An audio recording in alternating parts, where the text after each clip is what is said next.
warriors chasing gold. This game's ours, it's ours to hold. One shot left, one play to run. Make it count under the setting sun.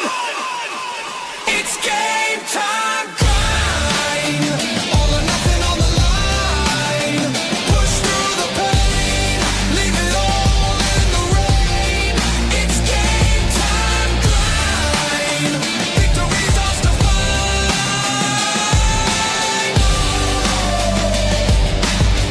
Victory's ours to find.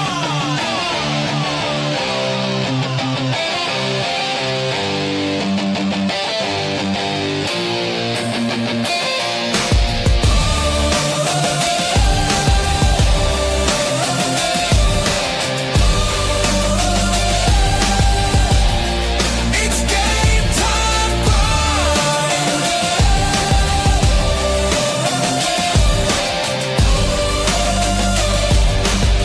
Victory's ours to find.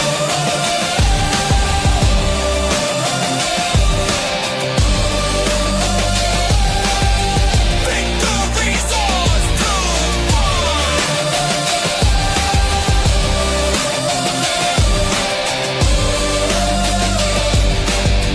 Victory's ours to find. We the heartbeat.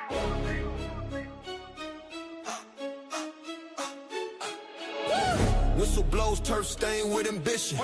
Chains clank 10 yards, the mission. Fourth down, no punt, all precision. Pressure so thick, cut it with decisions. Huddle up, mind sharp like cleats. Helmet to helmet, hit a heartbeat. Blood, sweat, grind, repeat. This is where the dogs meet. Fourth and 10, no time for pretend.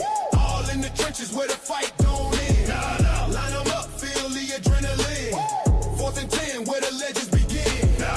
Hands pop, echoes in the Coliseum. Crowd roars, can't fake the euphoria. Snap count, silence, eardrums, freedom.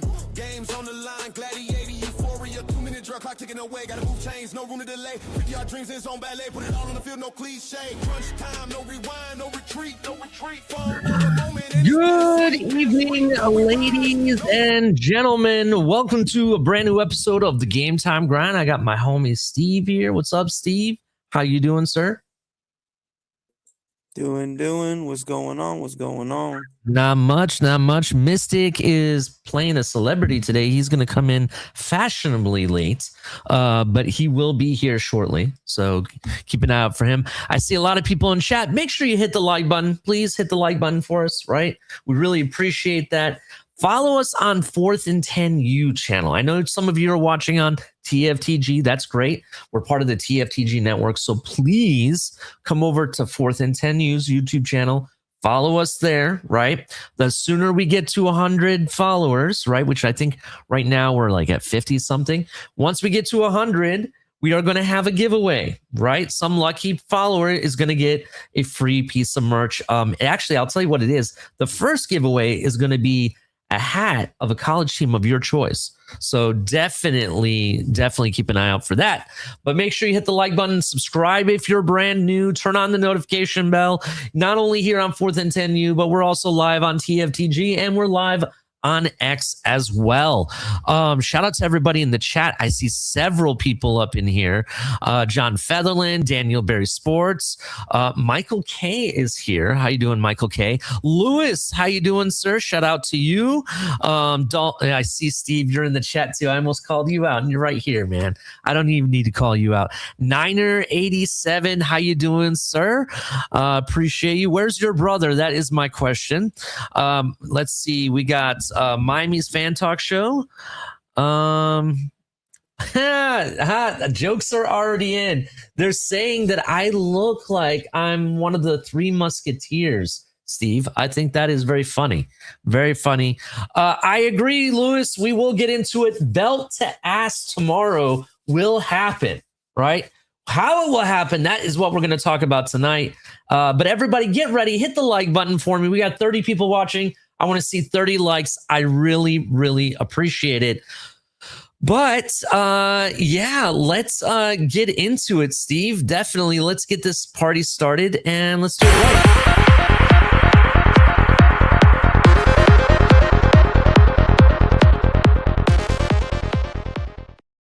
If you saw the breaking news yesterday, Ohio State already landed a 2027 #1 overall recruit with a 5-star DJ Jacobs, right? 5-star edge. I want to say, what was he, Steve? Like 6'5", 235 pound. If you get a chance, go check out this kid's high school tape, right? He looks like a monster among a bunch of boys playing high school football. I saw him run from one side of the field to the other, chasing a running back down like it was nothing. Super fast, violent, aggressive. I like to see it. Still some room to grow. I think he can gain some more weight, some more muscle on him, but he's already massive. In addition, I do know he committed to Ohio State. However, he did say he's leaving his visitation open, right? And I kind of think that maybe he's trying to get the best deal for him, and I can't hate on him for that. I think if there's two teams that are in for him, I'm not going to lie, and it kind of goes with tomorrow's game. I think it's between Ohio State and Miami, to be honest, Steve. What do you think? I actually agree. I think he will end up staying with Ohio State because, I mean, come on, who wants to go down to Miami? No, I'm just kidding. But much like, I mean, listen, what did Jeremiah Smith say today or yesterday, right? Like, if they were winning, I might be there, but they weren't winning when it was time to go. So he wanted to go where the winning was. So we'll see what happens. I do think he's going to stay committed to Ohio State. Even with Hartline leaving, that program's known for putting out wide receivers, and I mean, if your end goal is to get to the NFL, that's the place you go. I know we talked a lot about it in the spaces, the Twitter spaces. They've been very hot as of recently, especially with the Ohio State and Miami game, which we'll talk about later tonight, I promise. What do you think of what Jeremiah Smith said? What are your thoughts on it? I have some personal thoughts, which I'll talk about, but I want to know what your thoughts are first. On what he said about them being not a winning. Essentially, the reasons why he didn't go to Miami. What deterred him. I guess about the organization and where they were at. What are your thoughts about it? I mean, I don't think it's any secret they've been struggling to get back ever since that little controversy they had a little while back. They lost out on some stuff and it put them behind as a program. Now with where they're at, they're finally starting to get to the success that they've been wanting, but they definitely still have a little ways to go, I think, into getting they're getting good prospects. I'm not gonna say they're not getting good prospects. They are getting very good talent. Very good talent. I think they are. But to compete with Ohio State for wide receivers, I think they still got a way to go. Definitely. Before we continue, our other co-host is in the back. I figured since he's fashionably late, I should give him some intro music.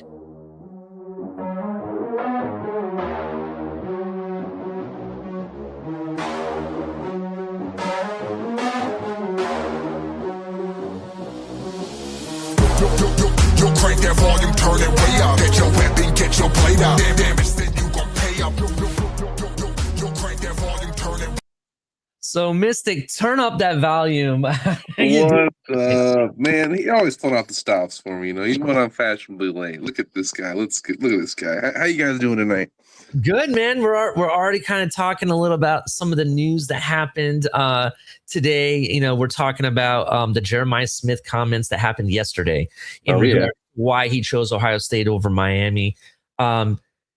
Steve has some comments. I don't know if you want to reiterate to him what you were saying first, Steve, and then I'm going to give you my thoughts, but I also want to know your thoughts, Mystic. Yeah, for sure. What you got, Steve?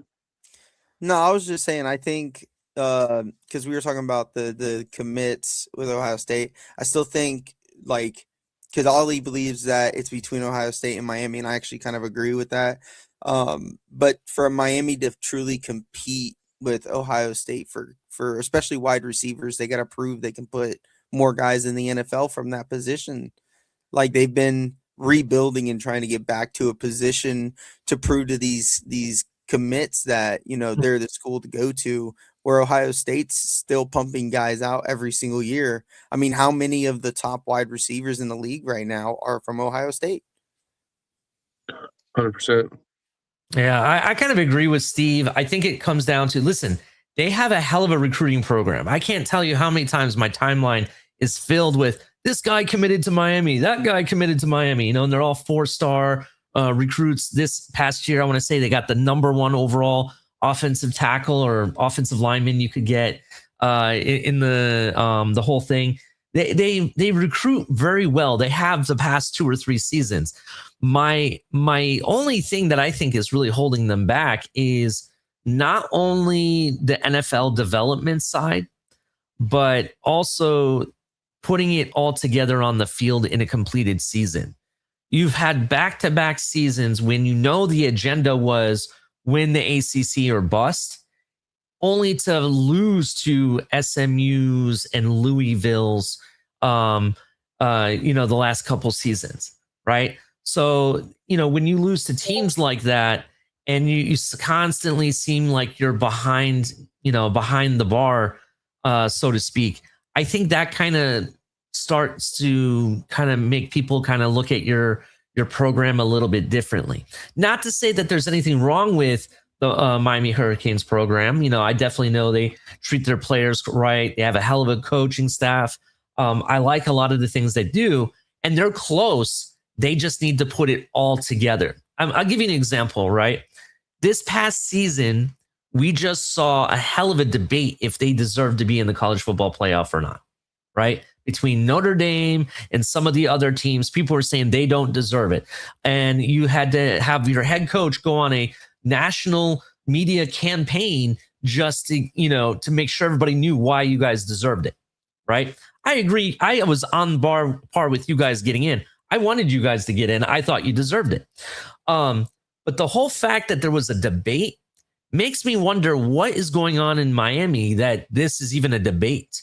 And the only thing I can see in past 2 seasons, when the finish line was there, you had it in hand, only to falter to these mid-tier teams like the SMUs or the Louisvilles, right? Even Syracuse, I would argue that they were a mid-tier team last year when you lost to them. You watched Miami go up against Cal, get their ass handed to them in the first half, and it had to be like some hell of a comeback by their quarterback just to win that game, if you guys remember, right? So you have these issues. I think it's kind of like keeps a little like spot in everyone's back of their head. Like if I'm a recruit looking for my destination, it kind of makes me wonder, is this an issue for me? Is this the right fit for me? Are they going to go all in, or am I going to lose to one of these SMUs of the world, to give you an example? What are your thoughts, Misty? Yeah, I kind of hear what you guys are saying. I think when it comes to, so I'm assuming we're basing this off of him saying he went to Ohio State based on where the program was, that kind of thing. But he said that if they were, where they were this year when he was coming out, he would have potentially went there type of stuff, right? Yeah, essentially, he said that where they were at with their program at the time, he just felt Ohio State was the better opportunity for him. Essentially, it was something to that effect. Exactly, which is no problem. I've already said it to people. There's no problem with maximize your opportunity with your potential. And knowing that Ohio State program was ready to compete for chips right now. Mm-hmm. Being able to, not to say Miami couldn't compete, we saw Cam Ward, things of that such, but I feel like the thing with Miami is like they had Cam Ward, they didn't have a defense. They have a defense, and now they have what are we going to get from Carson Beck? I feel like once they get both sides of that, once they get, boom, we got that quarterback and we have the defense, Mm-hmm. you're going to have people, no doubt. It'll be a no doubt thing. But they didn't have all that in order, so you can't just ask a guy to use his all talent to go there and say, I'm gonna be the reason that we come back. Like that's hard to do nowadays. So I understand where he's coming from with that. Yeah, for me, it's also if you followed Jeremiah Smith's story, right? I don't know if you know this. In Pop Warner, I think it was when he was playing Pop Warner, he got cut. They didn't make the team or something to that effect, right? Oh wow! used that to fuel himself. Like, how dare you cut me, to better his craft. And he became a hell of a competitor all the way from then to through high school, right? And now in the collegiate level, and it's going to happen in the NFL level. If I'm that type of competitor, because I truly rate him as one of the elite competitors in at the college level so far. I want to go to where the best are made, right? So to me, and I know people can try to argue this, but I've been in some of these debates. I can tell you, I don't think you can debate this. The two conferences, or the two conferences that have the best output when it comes to NFL talent or elite talent at wide receiver is the SEC and Big Ten. It's those two conferences, right? I personally, and maybe I'm wrong, maybe is there an elite ACC receiver that's at top of the NFL right now? Is there one that you guys can think of? Not top of my head. Not top of my head. I can't think of one. Maybe there is. I don't know. But most of the receivers I know by name are from either the SEC, mostly LSU's, the Alabamas. Even Ole Miss has two receivers, AJ Brown and DJ Metcalf, right? Those were like supreme receivers out of Ole Miss, to be honest. And then if it's not the SEC, it's the Big Ten. Most of them come from Ohio State, mostly, right? You look at guys, like Garrett Wilson, for example, Chris Olave, Marvin Harrison Jr., right? The top leading, I don't know if he's still leading now, but he was a week or two ago, was the leading receiver in the NFL. And Jigba Smith and in Seattle went to Ohio State, right? All these guys went to Ohio State.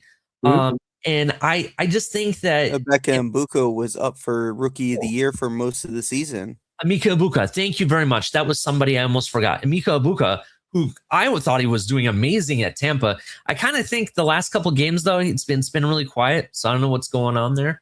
But for me, I just think that if I'm a competitor at that level, I want to go where the best receivers are made. And he took the best option to become one of those best receivers, right, for him. And even if, and I truly believe this, and I hate to say it, even if Miami was, maybe they were headed for a national championship that year, I don't know if he would actually pick them. I really don't. I think he's a guy that wants not just the best coaching staff, but the overall best opportunity for him. And I can't hate him for that. That's just my opinion. Take it for what you will. I know people are saying I'm biased because I'm an Ohio State fan. No, I am an Ohio State fan, but if it comes down to a player, I'm a Jeremiah Smith fan. And that's what I think of him. So, yeah. All right. So, anything else any final thoughts on that before we move on to the first major topic we wanted to talk about? I'm good, man. You're good. All right. We're going to talk about the coaching carousel that continues, right? This is like an ongoing joke in the 4th and 10 U history. If you go back to 4th and 10's first episode we ever did, me and Mike, this has been the constant thing we've talked about almost every episode, even in going into Game Time Grind. So Michigan finally hires a head coach, right? They promised their players they would have someone hired before Christmas, and I don't even think that happened. They were late on that too. So, but they finally got their head coach. They hired former Utah head coach, and I apologize if I don't say his name correctly, Kyle Whittingham. I believe I said that correctly. That is correct. Kyle Whittingham's been with the University of Utah Utes. Is that what they are? The Utes? Yes, sir. With 177 wins and 88 losses, making him the most successful coach in Utah football history. He's 66 years old, known for his consistency, discipline, and player development, and usually has a strong defensive team, usually. And the balls to drive up to the stadium for a championship game on a Harley Davidson wearing leather and cowboy boots. Yeah, he got some swag, right? He got that swag with him. I kind of like this hire for them. It kind of surprised me because of news that had come out of Utah about him wanting to retire. And, I guess he didn't really want to retire. He just didn't like this direction that Utah was going in. Not that they treated him wrong from what I've read. This is what people have said. I don't know. There was some question marks about what the thoughts were there. My biggest question is, how are the players going to take this hire? Now, already one of the top wide receiver recruits, actually, let's back it up a bit. Before this hire, Michigan's, I guess their number one recruit that they had in this past class has already decommitted, right? He already decommitted and joined the transfer portal. I read the other day that one of their top receivers in their recruiting class also joined the transfer portal, right? So he's already transferring out. The biggest question, and who's on the clock right now, is Bryce Underwood, who was the number one QB recruit at the time when he was recruited to Michigan. Yes. Do you think he stays, or do you think he moves to a different team, like he joins the transfer portal? What do you guys think?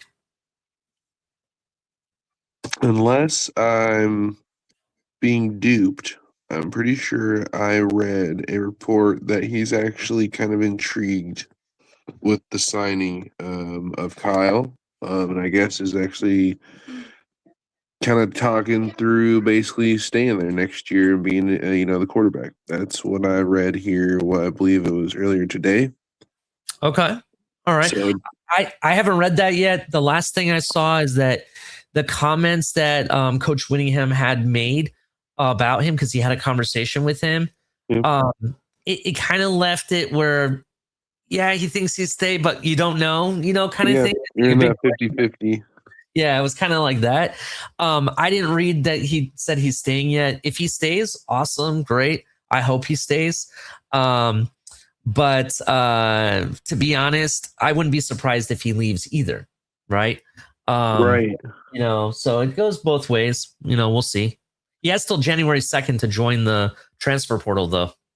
So that's what, Friday? Yeah, still Friday. So we'll see.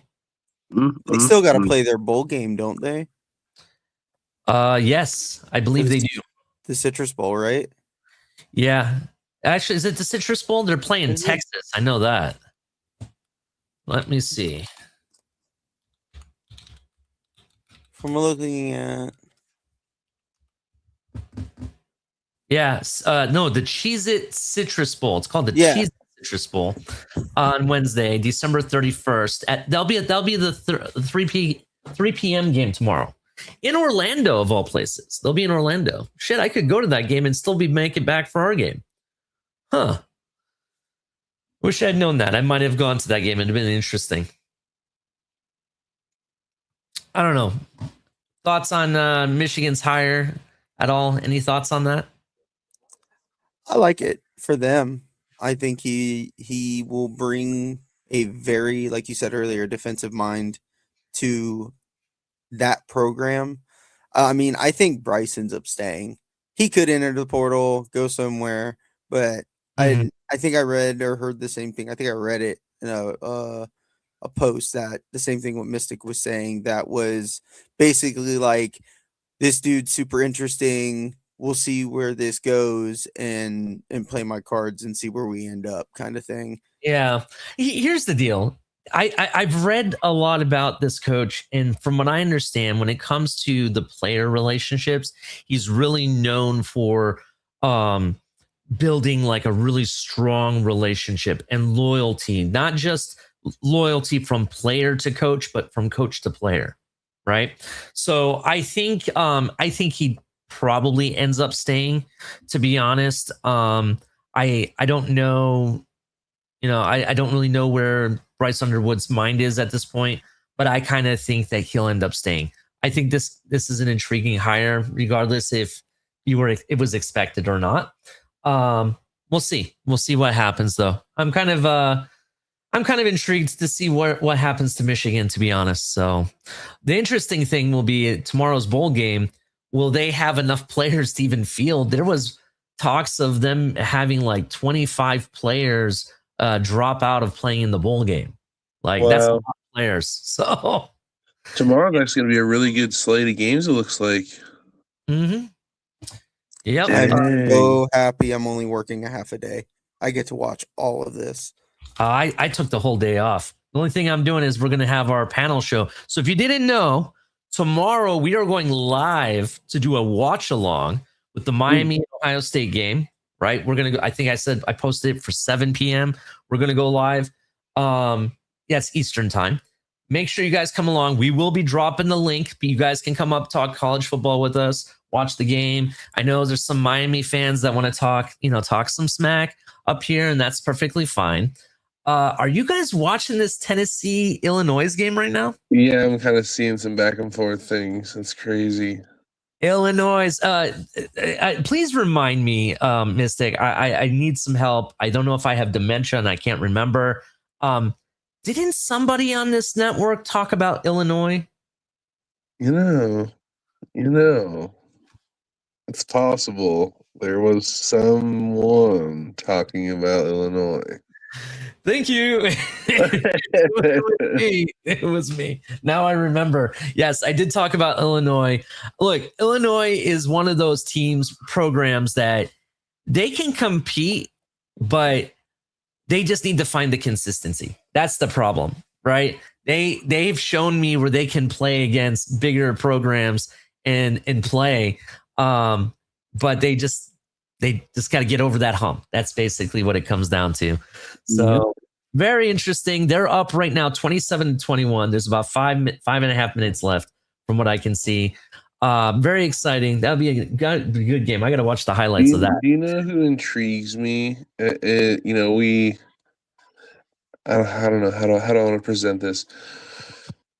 Obviously, we're Miami fans. We talk about prospects. We bring up names. That's what this whole thing is about, right? It's just bring more light to names that are out there, right?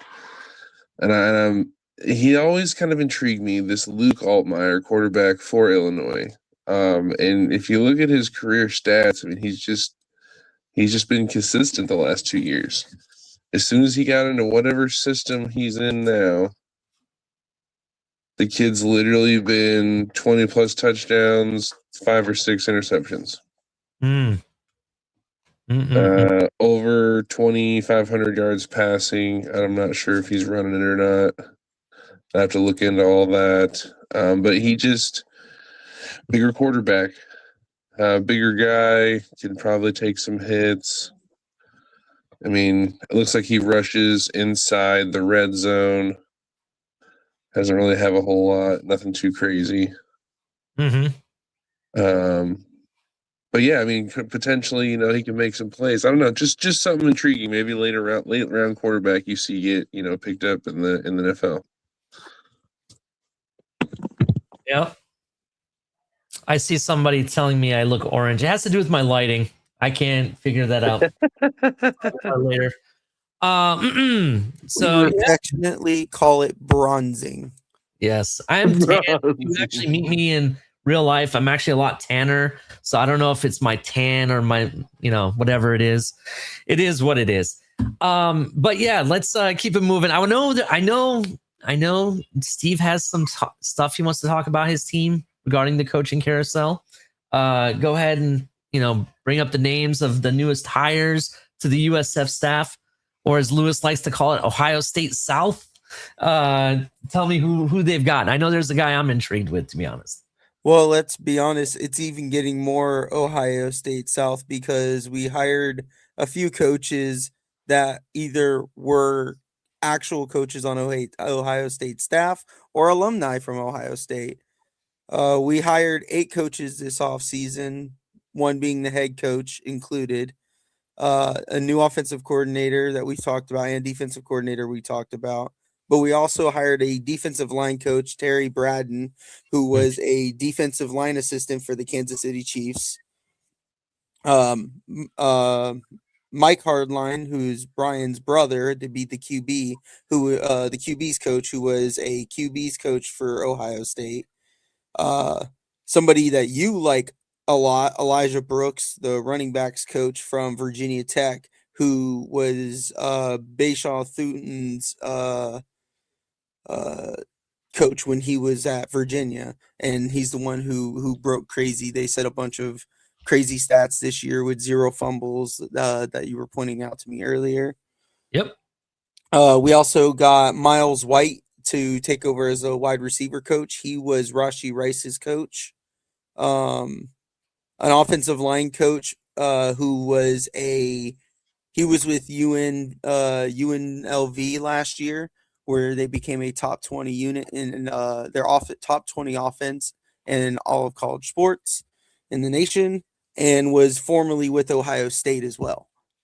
So they definitely leaned in and went and really filled this out with some Ohio State guys and guys who just have really good backgrounds in solid coaching. Yeah, absolutely. I agree with you. I mean, Elijah Brooks is probably my favorite. I'm a big running back kind of guy, and he transformed that Virginia Tech room big time. You mentioned one of their top performers that they had. I don't know if you know this. They averaged like 205 yards a game as a group. And I want to say it was like 100 and here, let me actually tell you. I'll tell you exactly what it is. Just bear with me 1 second. Here we go. It was what they averaged was 205 yards per game, which was first in the ACC, 5.34 yards per carry, first in the ACC, and 0 fumbles lost, which was first nationally, right? These are some stats that I had no idea that Virginia Tech actually held, and I'm impressed.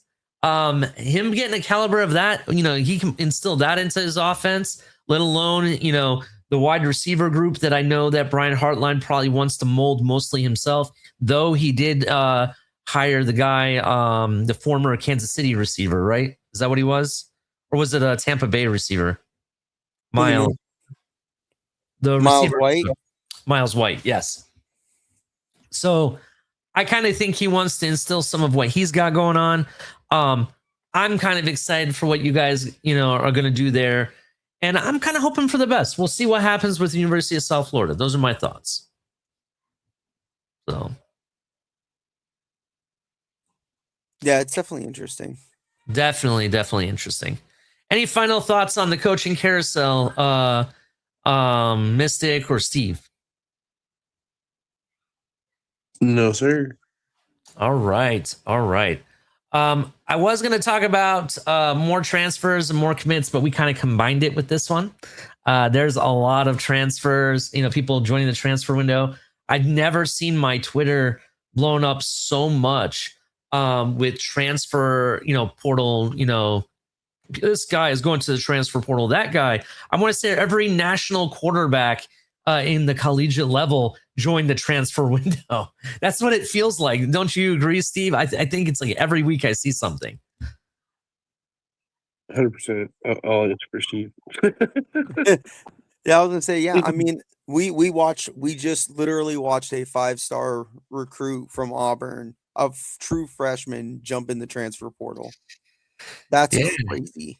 Yeah, hasn't even played it down yet, and the kid's already in the transfer portal. Everybody wants to move. I mean, I don't know. It's kind of like, I get it when teams fire their head coaches and there's this coaching carousel going around.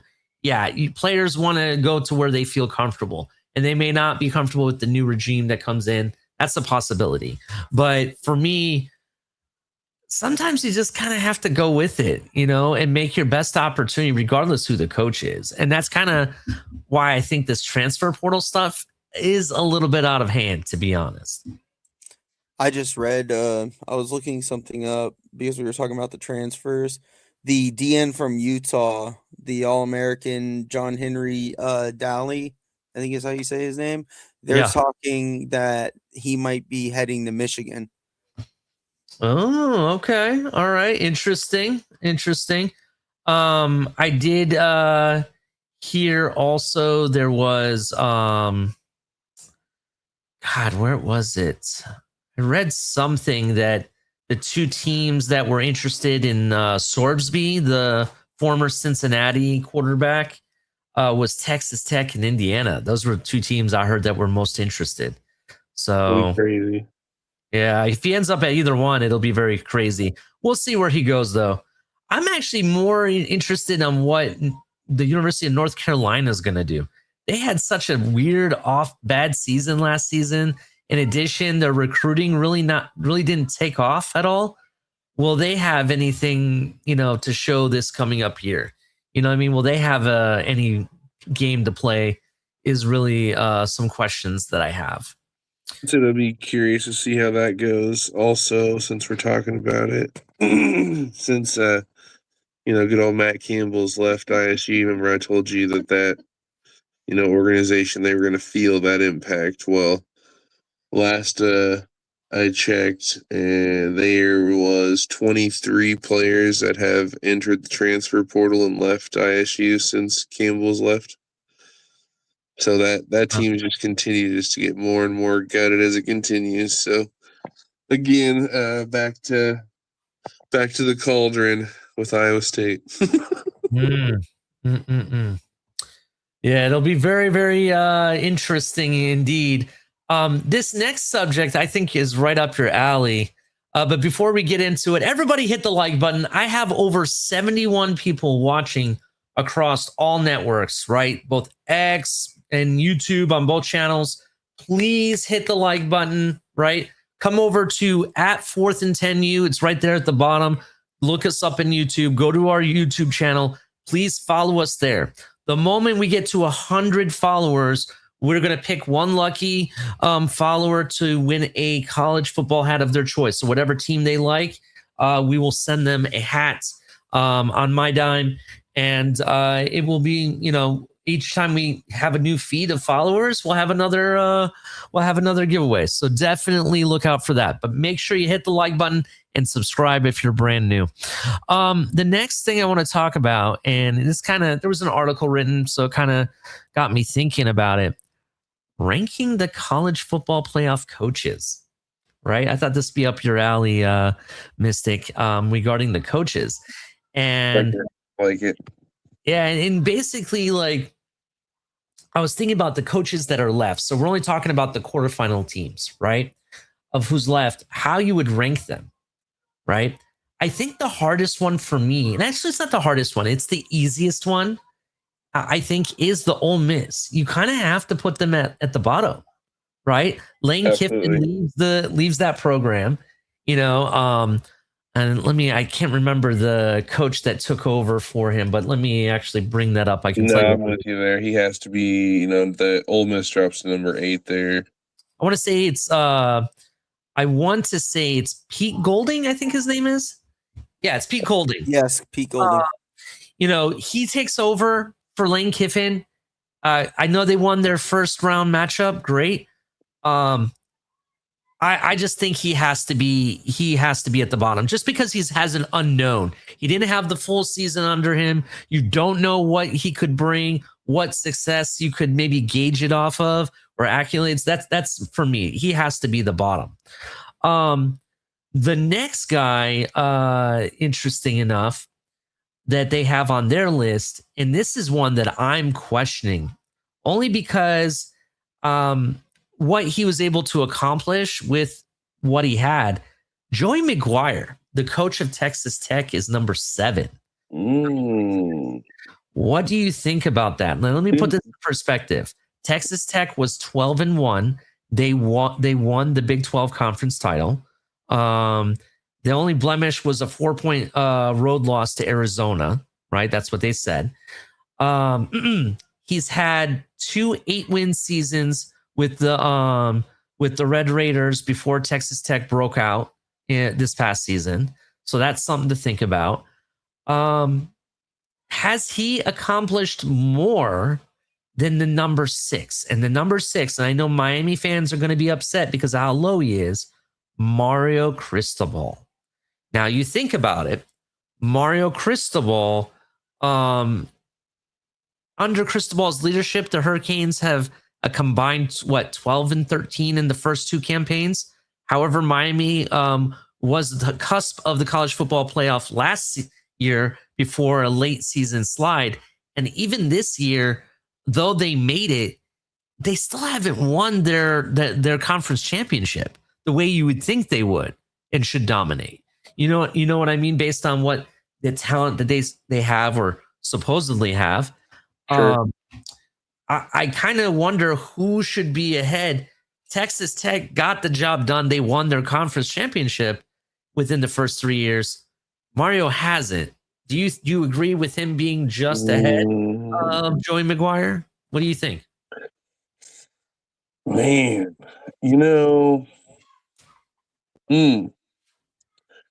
I think it's easy to argue both ways. Obviously, conference championship first 3 years, but also those first 2 years when he couldn't do it with the lesser talent. It took him to get what did we know, a top 3 in terms of how expensive this roster was for Texas Tech, or the number 1. I can't remember, but you go from not having that level of talent to getting the best talent, and then of course you got the results. Mm-hmm. So it's like, Mario, from what my understanding, from what I hear is, they're over there. He's over there slowly. He's been building people. He's been building this thing. He's been getting his trenches. Yeah, he has his transfers, but the biggest thing about them is that quarterback position. I think is what's been holding them back this season specifically. Yeah, if I could add in on that, and I know I'll wait to say who I think should replace that. I think he's too low. I think he's shown no matter who the quarterback is, they're winning games. I get the SMU stuff, and we kind of talked about it earlier. I think that happens time and time every once in a while. You just overlook a team you shouldn't, and that may be a knock on him as a coach. But I think every coach that happens to every so many years, they make that one mistake. I think he's done a lot with the recruiting, and I think he's revived that program. Even though I know that some fans have issues with his late game decision making and how he handles the clock and how easily he takes his foot off the gas sometimes, but he's fully revived that school in football for anyways. I think he's a little low for me. I hear what you're saying, because initially I thought the same thing. I was like, that's kind of low for Mario Cristobal. I think he's much better. He's a hell of a recruiter, right? He's had his hands with some of the, premier quarterbacks the last 2 or 3 seasons. And I think he has a lot to bring. I think the issue for me is he hasn't had, up until recently, this past, the Texas A&M game, I think he didn't have the college football playoff experience in win under his belt, and he hasn't provided an ACC title yet, right? Neither has Joey McGuire, though. Joey McGuire doesn't have the college football playoff experience yet. He got they got the first round bye, so this is going to be the first game that they have. Am I right, or am I wrong about that? Or did I give that mixed up? I'm pretty sure I'm right about that, right? This is going to be their first game that they're going to have, and I just think that once we see what happens, let's say Texas Tech wins their playoff matchup, right? Let's say that happens. Then it's going to be really close, man. It's going to be really close on who should be ahead of the other. I do think that beating Texas A&M was a huge accomplishment in the college football playoff for Mario Cristobal. So I'm giving him the lead as of right now.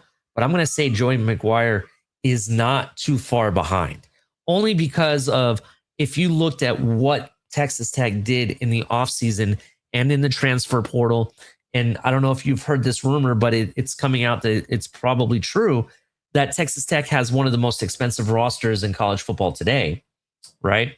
I want to say it was like some crazy number, like $22, $23 million, something to that effect. I personally think that what they have done, he's had the first 2 seasons to kind of have those 8-8 seasons. And then he came back and, 2 8-win seasons. And then he came back and actually won the conference title. I think that's a hell of a accomplishment. So it'll be very interesting. I have to see what Texas Tech does in their first game, though, of this playoff. So we'll see. We will make those picks later in the show. Stay tuned. Those picks are coming. So we will definitely talk about that. Next guy on this list, very interesting.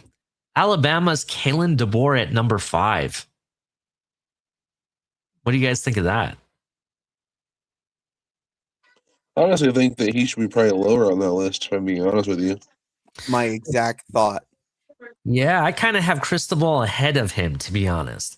DeBoer went 9-4 in his first campaign, but they, what were they, 11-3 in 2025? So that's kind of interesting. I'm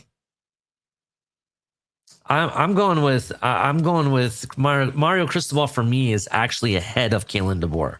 That's my thoughts. 100% agree. That was what I was saying. I was waiting on for the next guy because I wholly believe that Mario is a better coach than him. Like what he's done with Miami versus what DeBoer did with Alabama. I think Mario's worked with a little less and gotten more, in my opinion. Yeah.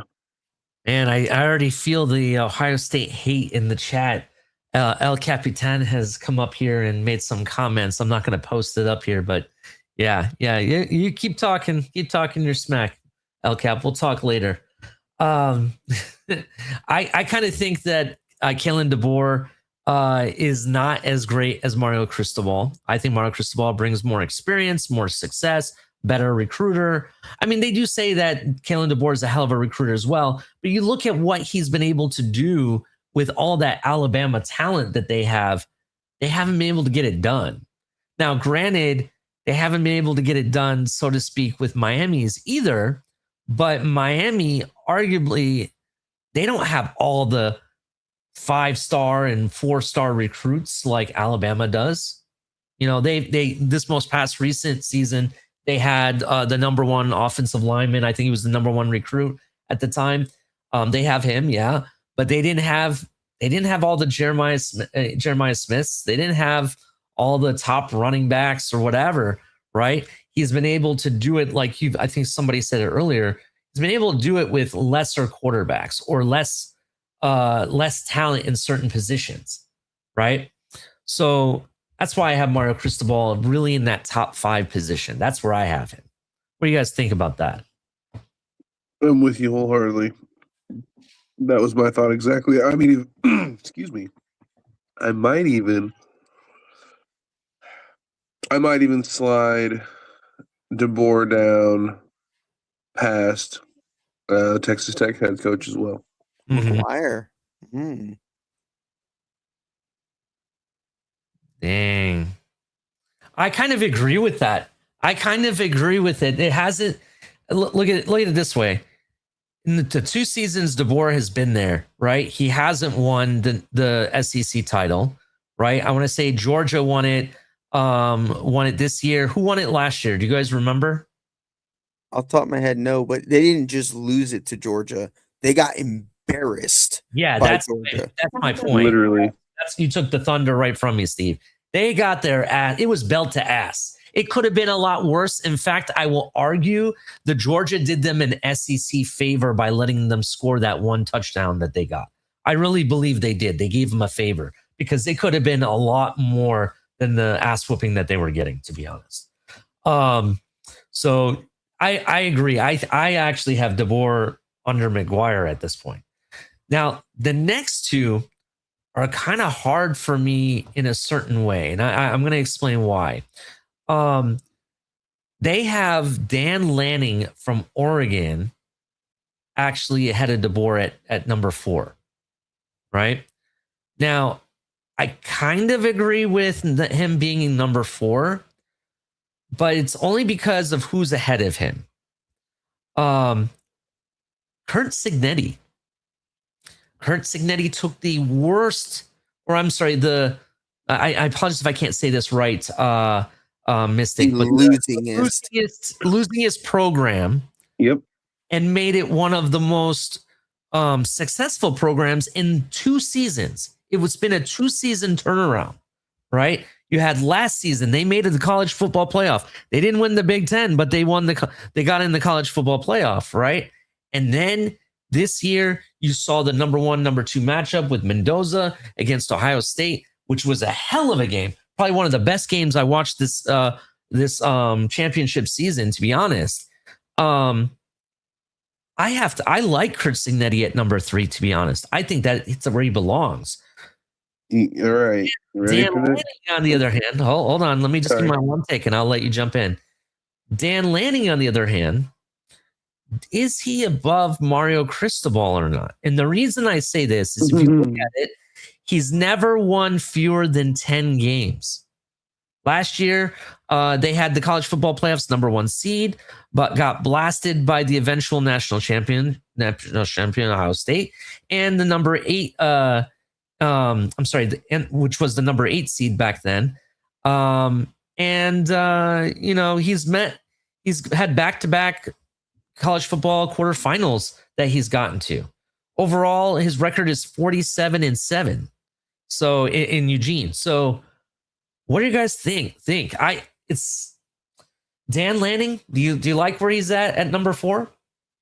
So, oh man, I like Signetti at 3. Makes perfect sense to me. 100% with you. That was my point.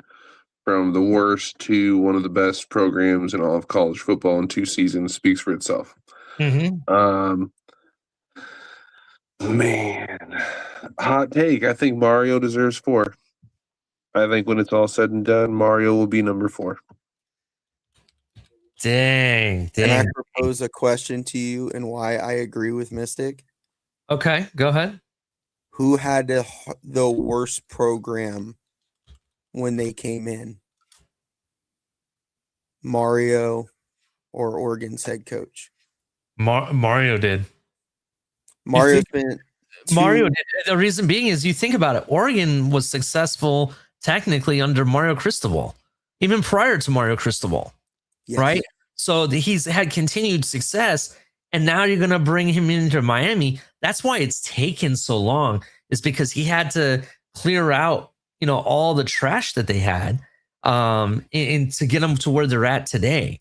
Not saying, and I know Miami fans are like, "Oh, how dare you call my team trash?" Whatever. I'm not doing that. But if you go back to even, I want to say last year, not this season, but the season prior, wasn't that defense one of the worst defenses they've ever had? Right? That's what I was told. I was told that was the worst defense they had, and that's why they lost the Pop-Tart Bowl. Right? Yep. And even prior to that, prior to the quarterback that they had some washed out Ohio State transfer and somebody else, Van Dyke or somebody, that was garbage. I mean, it was horrible. So that being said, I kind of agree. Mario Cristobal has had the harder run than what the coach of Oregon has had, right? That's just my opinion. Absolutely. And that was the point I was going to make. Mario literally took a piece of coal and has squeezed it into a rough diamond. Mm-hmm. I think that earned you the edge out. And I have the list. I found the list I think you're looking at. I'm going to have a hot take here in a minute. But for this one right here, I do believe Mario Cristobal should be at least number 4. Kind of agree. In a weird way, I kind of agree with that. Give me 1 second before we go to the next person. Just bear with me 1 second. Well, I already told you who number 3 is, and that's Kurt Signetti. I agree with it. What he's done with that Indiana program, he put him back on the map. He made Indiana a football state, and I really like what he's done there. He doesn't just doesn't just talk the talk. He's actually showing it on the field, and making a believer, not just in his players and his program. He's making a believer out of the fans and the community in Indiana, right? You think about it, Indiana isn't just, inspiring the Indiana fans, which those fans, if you see how they talk, they're nuts. They're really nuts right now, right? I want to say, and this is a hot take, I'll say that inspiration is leading over into the NFL side, because you see a lot more Indianapolis Colts fans inspired, right? And the fact that technically both teams have done stuff that they haven't done in, I want to say, decades. You know what I'm saying? It's at least it feels that way. I think that's really inspirational. I like what he's doing at that program. I like him at number 3. And even to kind of give you some tidbits about what they said, you know, he's back-to-back college football playoff appearances. He's the number 1 overall seed this year. Indiana went 13-0, claimed the Big Ten title, which is a hard feat of its own. I think he deserves number 3 hands down. Any thoughts on that? Agreed. Yeah, I'm fine with that. Yeah. Kind of. Okay. Well, number 2. This is very interesting. And this one I kind of understand, but I don't necessarily agree. And I'll explain why. Ryan Day is number 2 on this list. Let's break it down for you. Ryan Day, who took over, he coached 4 seasons I'm sorry, not 4 seasons. I take that back. He coached 4 games while Urban Meyer was the head coach when he was serving a suspension. And he won those games, had a hell of a start. And, you know, since then, he's been 82-11 is his overall record. Let me explain that again. 82 wins, 11 losses overall. He won a national championship last year. Ohio State went 14-2. The only loss in 2025 so far was the Big Ten title game with Ohio State, right? You look at not just the wins on the field, you look at the amount of talent and amount of recruiting and players that he's brought in and year out.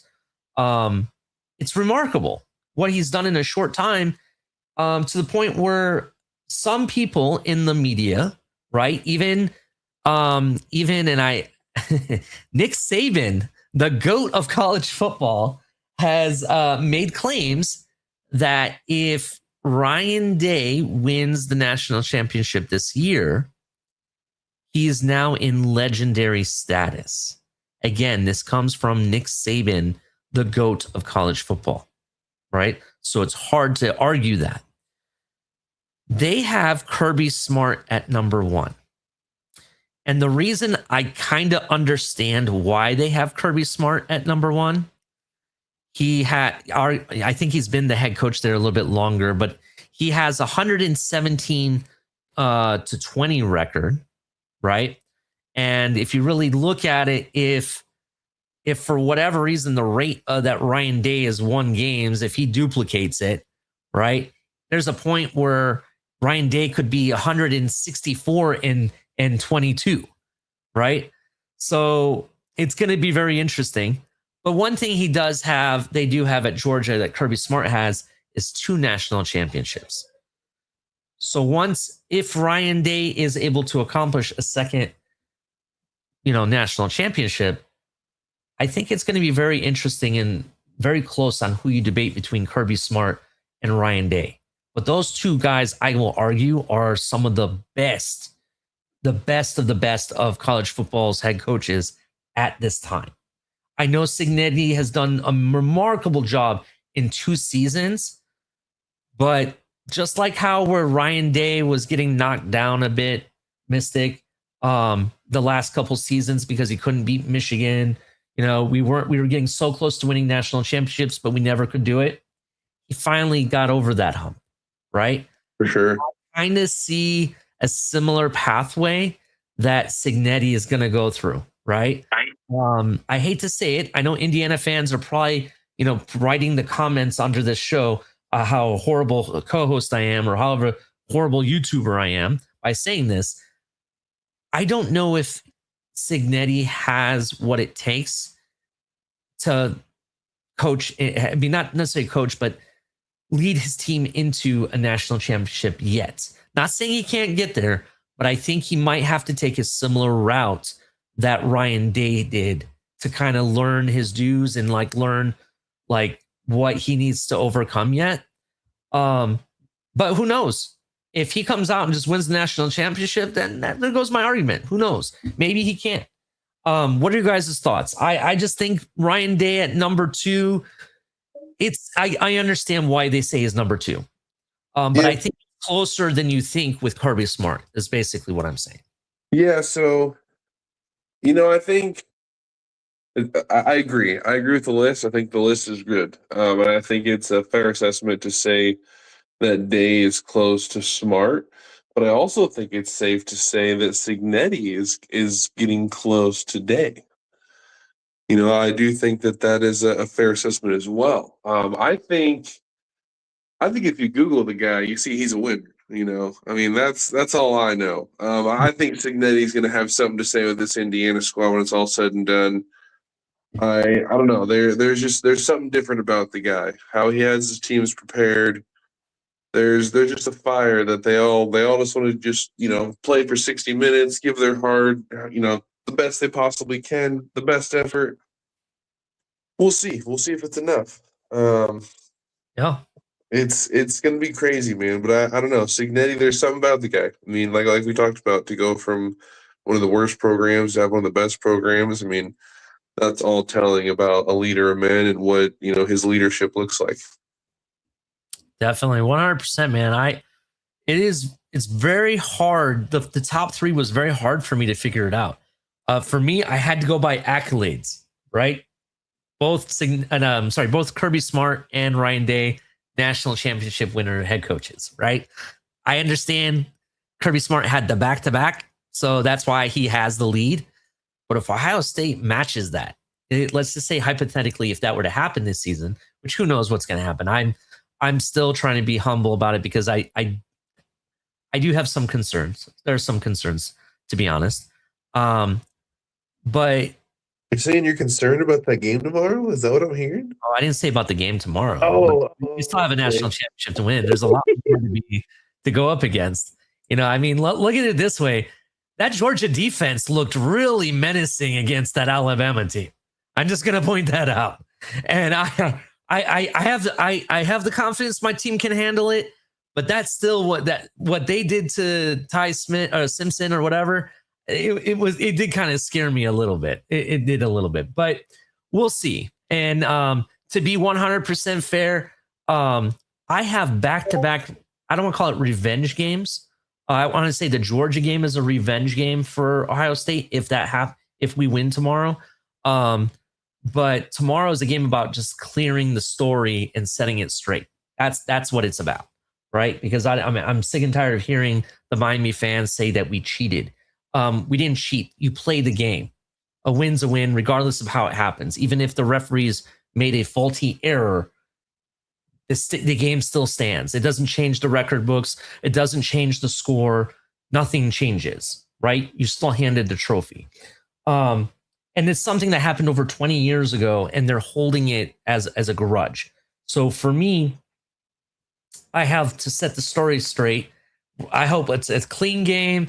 I'm hoping these refs don't do anything to screw it up, and the best team win. That's what I want, because I want this story to end, right? When we win, because I do have us winning, a little sneak peek to our next topic, then I have to go up against, which I'm going to argue, I'm going to go ahead and give you my pick now, is going to be Georgia. Georgia wins their game, right? And I think it's going to be a rematch of that semifinal game with Georgia, where Ohio State was spanking that ass until they knocked out Marvin Harrison in the back of the end zone, right? You watch that play where he gets knocked out. That's where the game completely changed. So, it is what it is. I just want my revenge on that game. So I'd like to play them again. So we'll see what happens. But any final thoughts on the rankings before we continue? Yeah, I want to weigh in because I might have a little bit of a. It's not the more y'all were talking, the less crazy it sounds. I think Cinetti has a real, especially after the game, he outcoached Ryan Day. It's on the field. He outcoached him. In the big moments, his team came out on top. Now you can say, well, quarterback made the difference. Quarterback made the throw on third down at the biggest. That goes to coaching. He was able to keep his guy and put him in the right position. Now, Ryan Day, at the end of the day, has the more accolades, like you said. So that's why I said ish on the third. Ryan Day has the more accolades, so I don't have an issue with 2. But Cinetti took a program who was the least successful to the most successful. Ryan Day walked into Ohio State that was known for putting out top prospects and getting, and it's not a knock on him. I'm not saying it's a knock, but if you're going coach for coach, and I guess it's more of what you were saying about, well, you have concerns about when it comes to winning the national championship. Can Cinetti put his foot into the ground and finish through that? I think he showed in the game against Ohio State, who were the 2 best teams in all of college sports. He had no problem putting his foot to that gas and pushing it through when it mattered. Can I rebuttal a little bit? Oh, absolutely. Again, like that's why I said it's going to be a crazy, wild take. But all right, so I'm going to rebuttal just a little bit. First of all, the reason Ryan Day kind of has the lead is the same reason why Kirby Smart has the lead. Because though Curt Cignetti has been able to do that, he's done that in 2 seasons, right? Ohio State under Ryan Day has been consistently successful and has had several college football playoff appearances, right? So I need to see, before I can solidify what you're saying, 1, they have to win it all, right? And number 2, they have to kind of show me that they can do it again the next year. Now, this is something that has been unheard of. Not really unheard of, I want to say, but my next take is something that you don't see very often, where a team that is competing for a national championship, right, had to replace not just their offensive coordinator, but their offensive coordinator twice in the same season, right? And then the following season, not only had to replace the offensive coordinator again, they had to replace their defensive coordinator as well, right? And this has been in back-to-back seasons. Last year, we hired the former Texans head coach, Brian O'Neill, I believe it was, right? We had hired him. The Boston College job became available, and he took off. He was with us for 2 weeks and then took off to Boston College, right? And then we hired Chip Kelly, won the national championship, right?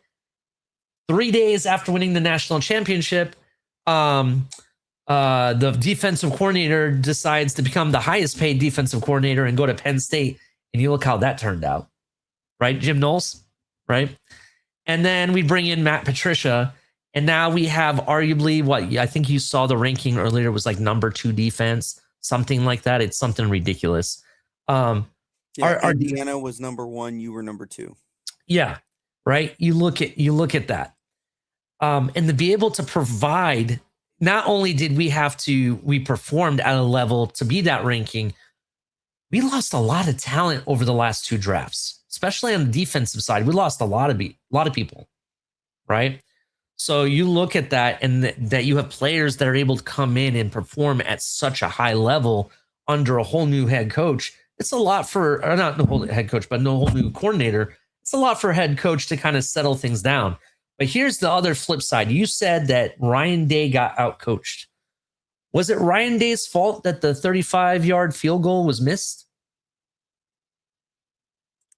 I mean, that's fair, but also let's just, we're playing. I'm just to finish my point here, and I'll let you interject. You can cover everything I talked about. Okay.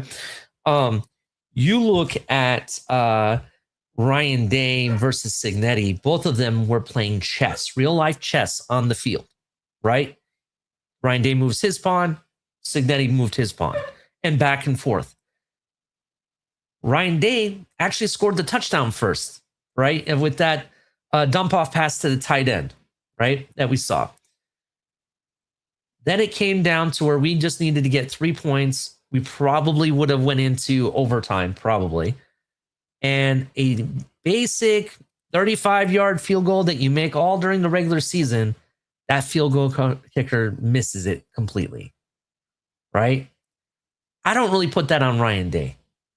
The fact that Cignetti showed them things that they hadn't seen before, right? And they were able to move around. In fact, in that second half, Ohio State actually looked better. They were driving down the field. They just couldn't get the red zone figured out. And that's really kind of on Brian Hartline, not so much on Ryan Day, right? And you also have to think about that same week was the week that Brian Hartline got announced as the USF new head coach. And all that craziness. Remember, there was 2 top wide receiver recruits that we had in the bag that were announcing that day, and they decided to hold off. Chris Henry Jr., you remember, right? You had all that shenanigans going on in the same week. It's a lot to take on. And the fact that the game was still this close, I get it. I highly rate Cignetti a lot. I definitely think he's gained ground on Ryan Day. I'm not quite yet ready to say that he's either equal or surpassed Ryan Day yet, saying that he's outcoached him. Because honestly, I don't know if he has yet. That's my final thoughts. Go ahead, Steve. I know you want to rebuttal. No, it's not even a big rebuttal. Like, you can't blame him for a missed field goal. Like, you can't. Like, that is what it is, right? Those things happen. That was the difference of the game. To be honest, that's what ended the game, is that missed field goal, to be honest. I get that, but also Indiana's quarterback made more plays. I know the stats are similar. I get that. But late in the game, he made more plays when it mattered most. And I put that towards the head coach. Like, again, there's just something for me. And again, that's why I said it was a crazy take, and I can be absolutely wrong. I'm the baby of college sports here, right? Of the three of us. But there's something to giving extra credit for me for a guy who walked into a program like what we said with Mario Cristobal earlier and took nothing and turned it into a diamond. Like, it doesn't take away from what Day has done. That doesn't mean just because you walk into a great organization or a great program that you're great because they're great, because we see it all the time. If you're not a great coach, you're going to drive that bus right into the ground. And Day didn't even come close. He made it better. So he gets that credit. But for me, especially this year, Cinetti did something that's really hard to do, and that's take a program and establish it as one of them ones in college. I'm not, again, that's why I said, like, I was fine with him at 3-ish, because like what Mystic said, it's clear and close. And that's what I agree with that statement, that it's getting close. Day's fine being ahead for me. I agree with that part of the list, but it's really close for me. Yeah, I kind of see what you're saying. I get it. Look, listen, I love Cignetti. I think he's done a hell of a job. I think he's going to continue to be that job. And regardless if you've seen rumors on Twitter about how the Giants want to interview him or have interviewed him or whatever, right? I wouldn't be surprised if they wanted to interview him. I can tell you, I could see him becoming the next Ryan Day type of head coach. You know what I mean? Where you're going to see that continued success in building that program. I think it's great. I love it for the Big Ten, not just for Indiana, but for the Big Ten in whole. I've argued that the Big Ten has gained a lot of ground on the SEC, and even our mid-tier teams are starting to get some real big name hires. There was a hire I forgot to mention, Mystic. Did you see who Northwestern hired? I was just reading about this. I said it to you earlier. Yes.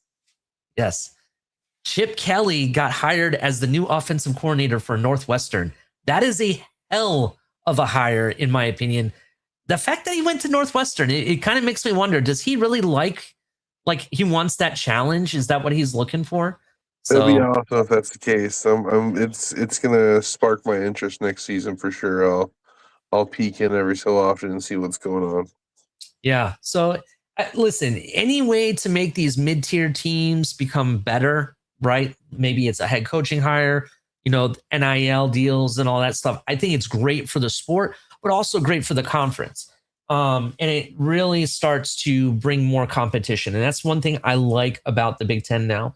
It's not just the Ohio States and Michigans, right? Now you got Ohio State, you got Michigan, you got Oregon, you got USC, you got Washington that's starting to become better, and you got all these teams, vying. Penn State, if you went a year ago today, after the national championship game, right, that got played, not a year quite, but almost a year ago today, Penn State was touted that everyone thought they were going to be the next national championship, that they would be contending for a national championship game, right? That's what was said. So that being said, it's really interesting. It is very interesting where college football is leading. The head coach rankings are, it's really interesting going back and forth. Looking one more at this list, you got 3 Ohio State coaches on this list, right? Then after that, you have how many SECs? 1, 2, 3 SECs head coaches on this list, only to be ended with ACC and the Big 12. The ACC just has 1. So, and Big 12 has 1. So it's really interesting. I loved ranking talking about the rankings. Any final thoughts on this before we move on to the next topic? No, sir. No, sir. Okay. Before we continue, this is groundbreaking for me because this is very big for me, and I appreciate everybody that has come out. We have 112 people watching on all fronts. If you're on X watching at home, come over to YouTube. You can either come to the TFTG or at 4th and 10U, preferably at 4th and 10U, because that's the channel we're trying to grow. Make sure you subscribe, hit the like button. I want to see everyone hit the like button. Really appreciate it. If you're looking for the link in the description, if you're on YouTube, if you look at the description, I have the link of our channel there. You can find it. Some of you have asked for it in the chat. I appreciate everyone coming out. This is a huge turnout. We really appreciate it.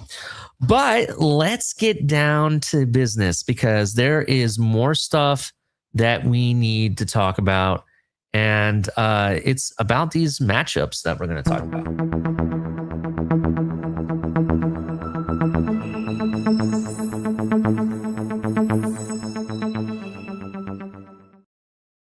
We're going to talk about the Cotton Bowl first. That's the game everybody wants to hear about. We're going to talk about it. We'll talk about some quick games for the other games that are going to be played on January 1st as well. And maybe we'll talk some more bowl games that are out there. Before we get into it, though, Mystic, is there an update on that Tennessee game versus Illinois? I'm curious. Yes. What is the Illinois update? won.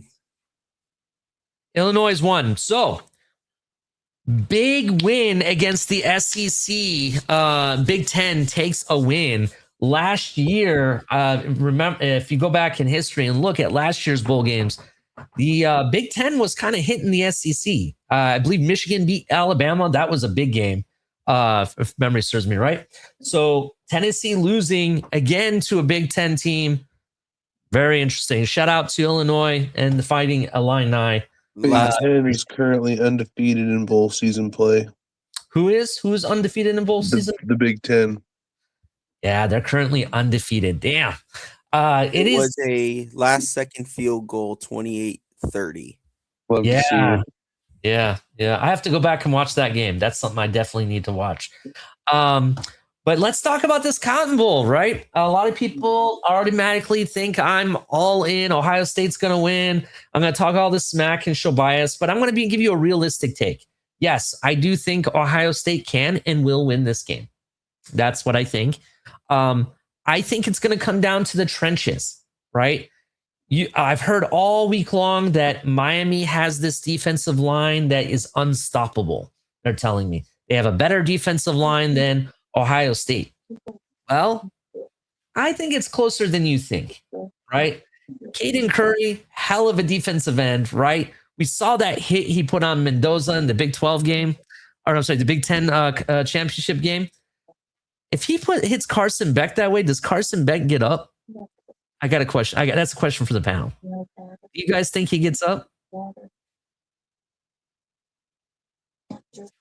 Are you guys really thinking about it, or you guys can't hear me? I was waiting to see if Mystic was gonna say. I think he gets up, but man, that was a hella hit. I ain't gonna take from Right that. off the get-go, too. Right off the get-go, and he gets hit like that. I was like, oh shit, did they just take the game away?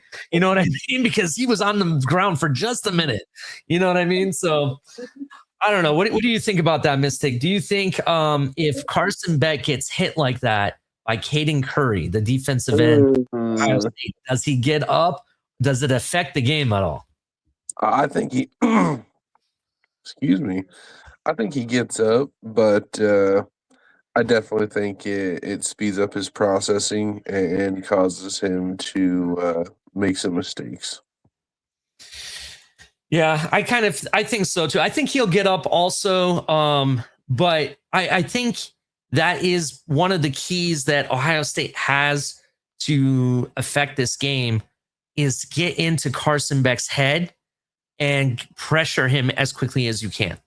And the reason for that is, granted, I know Malachi Tony is probably one of the main targets you want to take away, but if you can get to Carson Beck just as easy, I think it's going to affect the game in a sense of, get in his head. He'll start be making these weary throws, maybe even some of the picks that you saw versus SMU's or the Louisville's and teams like that. That's, I kind of think, is a key to winning this game. What are your guys' thoughts on the defensive line on both teams? We have Ruben Bain, for example. What are you guys' thoughts on them? Who do you think has the advantage on the defensive line? Ooh, interesting. I think each line has a, what do you want to say, a quote-unquote game breaker, if you will. I mean, you obviously got a Ruben Bain on one side. You got Caden Curry on the other side. I think both guys are absolutely capable of making big plays and disrupting the offenses. Mm-hmm. I don't know, man. I don't know if I want to go one way or the other. I really think that might be a very evenly matched group, in my opinion. When you break it down, defensive line, linebackers, when you're comparing teams, I think the D line are pretty much. I mean, they're one of the best units for both of these teams. Don't get it wrong. Mm-hmm. But at the same time, I think they're both equally as dominant. Like, I'm not sure I can say Ohio State's better than Miami, and I don't think I can say Miami has a better D-line than Ohio State because of how, like I said, they both can take over games and absolutely just they can give you a long day at the shop. We'll just call it that. Yeah, I mean, I think it's going to be very, very interesting. I think it's going to come down to the trenches, right? The defensive line of both teams are very, very strong. In some cases, versatile.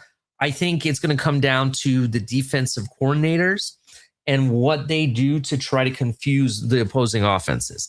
Matt Patricia is going to give you a lot of NFL looks when it comes to the defense, right? With the use of Arvell Reese, Caleb Downs, and I know this is Steve's new favorite player. Steve cannot stop talking about this player as of today, Sonny Styles. Sonny Styles, go ahead and read the stat you have, the crazy stat that came out today, Steve. Go ahead. 13 games, 81 tackles, 0% missed tackle rate. Guy has a 100% tackle rate, 0% missed. That is crazy, right? Sonny Styles is dynamic. I've seen him in coverage. I've seen him, stop the run. Caleb Downs, he's going to be able to stop the run as well. He's excellent in coverage as well. He can play virtually anywhere in the secondary, in my opinion, and not just at a good level. I will argue that it's an elite level, right? But what they do, right, to disguise what they're gonna do. Are they may look like they're bringing pressure from one way, and really the pressure's coming from another, right? They're gonna be spying Carson Beck. I think they have a plan to stop Malachi Tony and make the team one dimensional. They're gonna force you to run, and this team has one of the best run defenses in the country, right? That's what I think is gonna happen. Now, when it comes to the offensive line in Miami, Miami's offensive line is really good. Don't get me wrong. Both teams have great offensive line. I will say that I would say Miami's is probably a little slightly better. You got a hot mic, Mystic. You're laughing. Are you laughing at my take? No, of course, my kids are just ran in the rec room over here laughing. Sorry. No, it's all good, bro. It's like, damn, is he laughing at what I'm saying? It's all good. My bad, man. No, you're all good. You're all good. But no, for real though, I think that it'll be very interesting what happens. I think the defensive lines in this game are going to make the big difference. Whoever can be more successful in the game, I think, is what is really going to drive where this game goes. I do have it being a closer game. I'm going to go ahead and say 24-17. That's kind of what I think is the difference that's going to be made. A lot of people out there are, if you look at the points, they're really thinking that Ohio State's going to come and roll it. I don't know. I don't know if they're going to.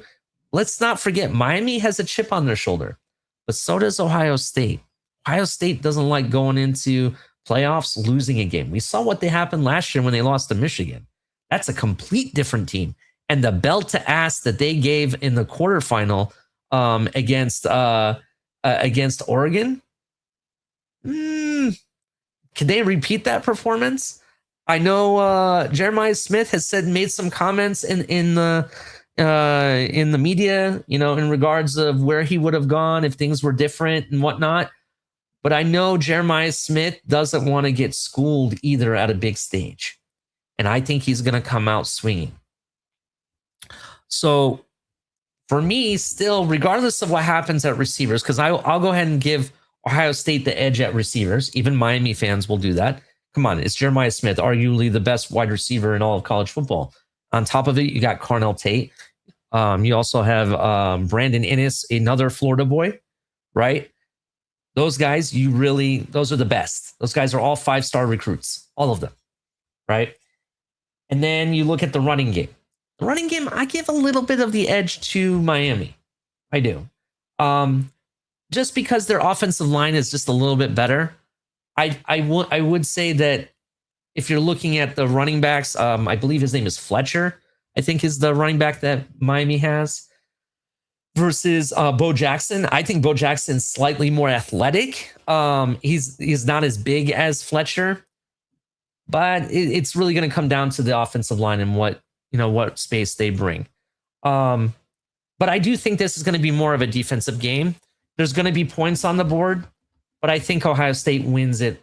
In the end, I think they have the experience, and they have something I haven't really brought up yet. But I want to get your guys' takes, and then I'll give you my final take on why I think Ohio State will win. Who wants to go next? Oh, it don't matter either way. So, no, funny enough, I just wanted to look up some numbers just to make sure I was looking at things correctly. And offensively, Ohio State has the 25th pass offense, and obviously they're 63rd in rushing.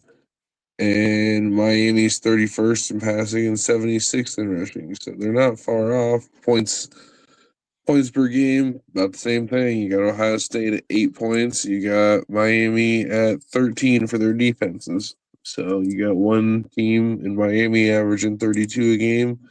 Ohio State averages 34 a game. Mm-hmm.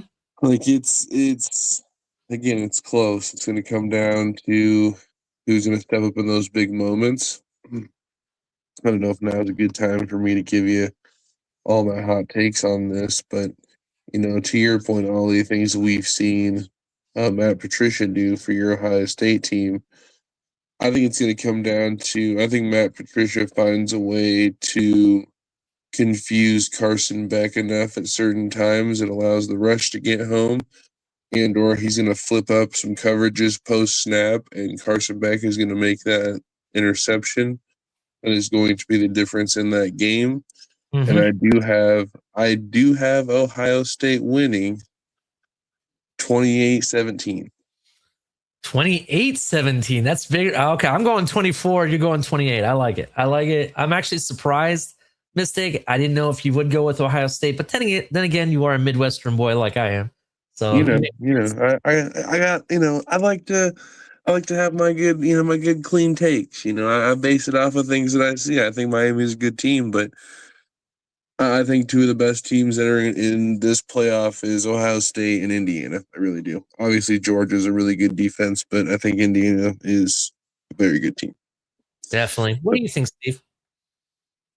So I went and double checked my numbers, and I was wrong earlier. So Ohio State has the number 1 total defense. Miami's number 4.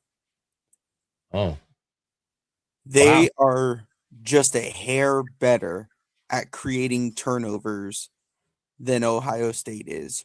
Miami is better. They pass far more on first downs, or they create first downs by passing more than Ohio State does. Ohio State's almost 50-50 in how they create their first downs. Miami is where was it? I just looked at it. First I do have a follow-up question with your stats, but go ahead. Yeah, that's fine. They get a first down 8.4% of the time, or at a rate of 8.4 passing versus 6.2. So they lean heavy on their passing, and like I told you earlier, this game's going to come down to the quarterback play, but mainly if Ohio State takes away Malachi Toney, what does Carson Beck do? And I think we saw with the Texas game, the Texas A&M game, they can take away Malachi Toney. If they could do it, what can Ohio State do with that? However, I think Ohio State might put too much on trying to take away Toney and leave themselves open. I do think Miami ends up winning this game, but it's going to be a slug fight. I don't even know a score. 13-16. So you have 13-16 Miami is what you have. Yeah. Very interesting. The Florida boy goes to Florida. Okay. I don't know where you're from exactly, Steve, but I'm just kidding. I just know you live in Tampa area. No, you're 100%. It's the Florida boy goes Florida. I get you. All right. Midwestern boys versus the Florida boys. Okay. So my question for you, only because I am interested in what separates Ohio State versus Indiana. What was Indiana's overall ranking with their defense? Because I thought you said that Indiana was like number 1 and Indiana's number 2. I had you flipped. Okay, so Indiana's number 2. Okay, so it still stands the same. What the margins of difference between these teams when it comes to their defense is very little. What I think is going to come down to this game goes back to Matt Patricia and his football IQ, but it also is going to go down to the football IQ of the players on the field. You have and I'll call him the field general because he has commanded his defense this kind of way. Caleb Downs is that kind of football IQ guy that I think is going to make a difference in this game. Guys like Sonny Styles that, if you just play law of averages of his tackle win rate and all that, they're going to make the difference, right? I think it's going to come down to who makes the first mistakes and who plays the better defense. I think that's what's going to happen in this game. So it's going to be close. I still think it's 24-17. Ohio State wins. But, Miami might make it closer. I wouldn't be surprised, to be honest. So, but you guys heard it from us. Two of us think, me and Mystic have Ohio State winning. Steve is going with Miami. What are you guys' thoughts? Put it in the chat. Put it in the comments below. Who do you guys think is going to win the Ohio State matchup? And again, I'm advertising in. If you guys didn't hear, we are going to have a watch-along live show tomorrow during the game. We'll be dropping a link. You guys can come up, talk college football with us and everything. It's going to be a good time while we're watching the game. I know some of you fans want to come out and talk some smack. We will see. We shall see. Niner has the Hurricanes winning 24-21. Niners. Okay. A very interesting Niner. Very, very interesting. I got a Midwest boy on my side. You might want to see what he eats for lunch, Mystic, and make sure he gets corrected. You know, whatever proper diet he needs to understand. Oh, he just ran. Look at that. You went to go talk to him. No, just kidding. Look, this game is going to be crazy, right? We lost you for a moment there. Hey, it's not the show if it doesn't happen, right? That's right. Lewis, I'll do this for you. He says OHIO. That's right. Ohio will win the game. You heard it from me. Hey, look at that. We got a Florida boy on our hands. What's up? Oh. Yeah. Not only just a Florida boy, a guy who lives in the Tampa area, Steve. What do you got now? I ain't got none. I got me. I like that. Shout out to Lewis. If you guys don't know, Lewis has his own YouTube channel, him and Tony. Go check out the Blitz Pickup. And don't forget about Jess. Give her love too. She's part of the Blitz Pickup as well. It's not just Tony and Lewis's channel. And there's a guy named Alex that never shows up as well. Like, he's been on vacation. What happened? What did you say? I said he's been on vacation. I don't know where he got all these hours from, but yeah, he's on furlough right now at this point. Oh man. Anyway, let's talk about some of these other games. Now that we already kind of got the main game out of the way, that's going to be probably one of the most. I will say this, right? Ohio State games and even Big Ten games generally are some of the most watched games in college football, right? So, so Hurricane fans, ACC fans, get excited because it's going to be one of the most watched college football playoff games this season. And you heard it from me. It will be because it always is. If Ohio State's involved, it doesn't matter what other team is going to be there in this atmosphere. It's going to be probably one of the most watched games. All right, let's move on to some of these other games that are happening. Actually, January 1st, we have Oregon and Texas Tech. Man. Damn, I know you want Oregon to win this game bad, Mystic, but I think this game's a lot closer. I think Texas Tech has a chance. Look, if you don't mind, may I? Yes, please. So I'm just gonna start out. Obviously, we know this was my dark horse. Looking at this game, I understand the beast that is Texas Tech with this offense. I mean, I called it Big 12 championship. Like, if you do not come out, set the pace, make sure you have the offense rolling to match this Texas Tech offense, it's a long day at the shop.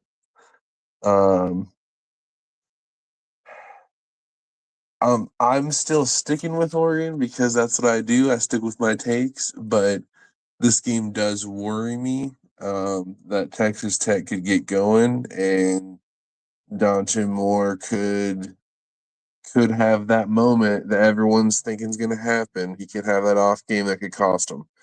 We'll see, but I'm still going to pick Oregon in a close one. It's going to be a shootout, though. I think these offenses go off. I think we see a 42-35 final. Offensive blowout type of game where it's just offense is what you're saying. 100%. Very Dante Moore. I will say this. Dante Moore is playing for his NFL career in this game. So I won't be surprised if Oregon brings out all the stops.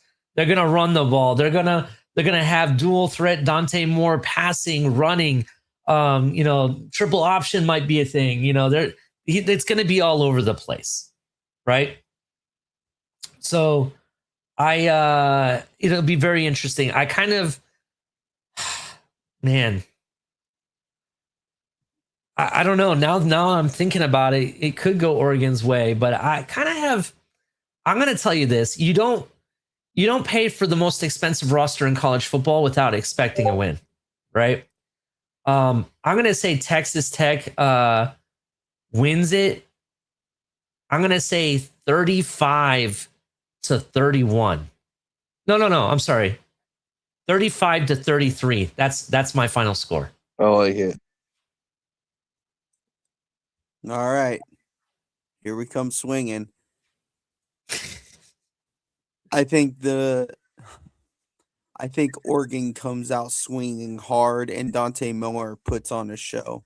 Just like I said, he was going to put on a show last week or last time. Not going to say last week, but last time I said he was going to put a show on, and he put a show on. He's going to put another show on. 34-15, Oregon wins.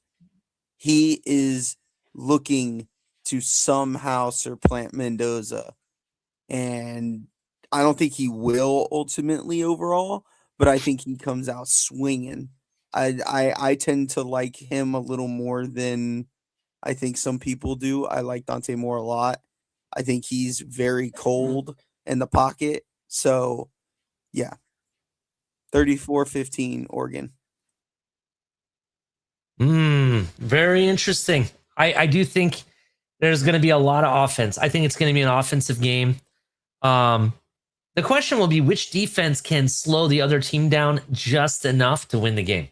That's going to be the biggest question in the game, to be honest. If you don't know, the Red Raiders, they have an air raid offense. That's what Texas Tech has always been known for. The Big 12, I will say, is an offensive league. It's an offensive conference, right? Those teams have some of the best offenses you'll have.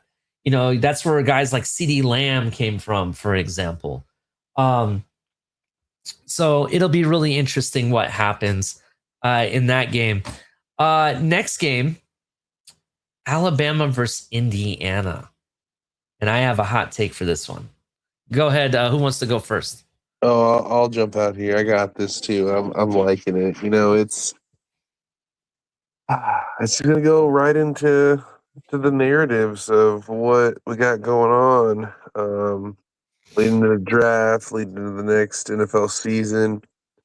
Obviously, not everybody, on the panel, we just kind of have, odd man out Ollie, pick Texas Tech. But, the other two of us, I think Indiana gets this victory.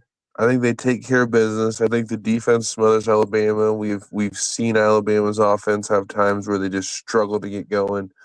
I think this defense puts them down, doesn't allow them to get back into it.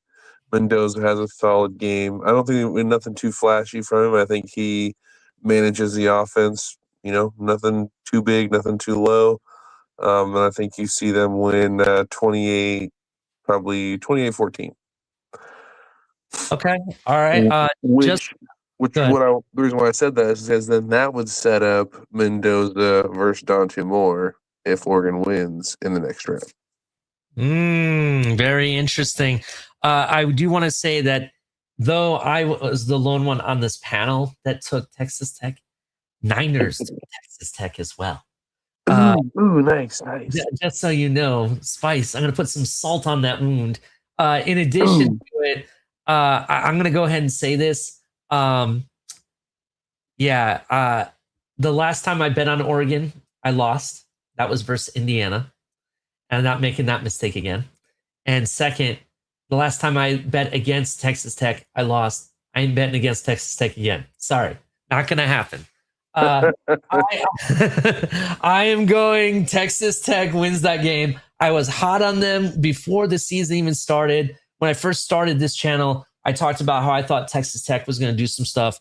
I think Texas Tech gets it done. In addition to the Indiana game, and I know Steve wants to go, but I'm going to go ahead and go first.